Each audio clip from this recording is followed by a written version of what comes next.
Lesson 3, coefficient be gone.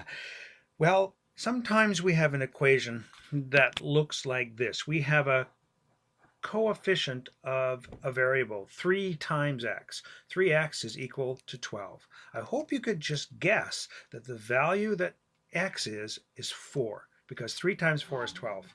But I'm teaching you in this lesson a technique to do this in a slightly more efficient way, not for simple equations, but efficient for more complicated equations. What you do is divide both sides of the equation by whatever the constant is, as the coefficient is. In this case, it's that green number 3. I saw a 3 there, so I divide both sides by 3. When I do that, I make a 1. You see, 3 over 3 is equal to 1, and that 1 is the coefficient of x. So what it leaves me with simply is x. X is equal to whatever the right-hand side works out to, which is 12 divided by 3, which is 4. That was a lot of work to find 4 when you could just guess and check. But what I want you to do is learn the technique. Look at B. Negative 2 times y is equal to 5.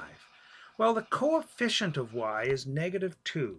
So what I want you to do is to make a 1 by dividing by negative 2, but do it on both sides. This makes the equation stay balanced and keeps the value of y at the one we're looking for.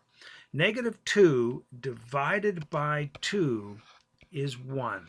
We set it up that way. It's always going to work out like this, leaving us with 1y. We don't usually write the 1. Y is equal to 5 over 2, a negative 2, which there's a couple of ways to write it. You could write it as negative 5 over 2, or you might write it as negative 5 over 2, but generally we don't leave a negative in the denominator here. So these are both correct. C, 4 times some number is 20.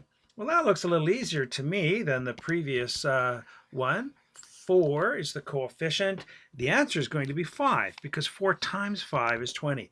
But that's not the point. The point is knowing how to turn the coefficient into a 1 here in a simple question, so you'll be able to do it when it's much nastier looking. There's your 1. 1t is just t. 20 divided by 4 is 5, and that's the answer. Well, now what I'd like you to do is do some practices and head on with that. Thanks very much, because we are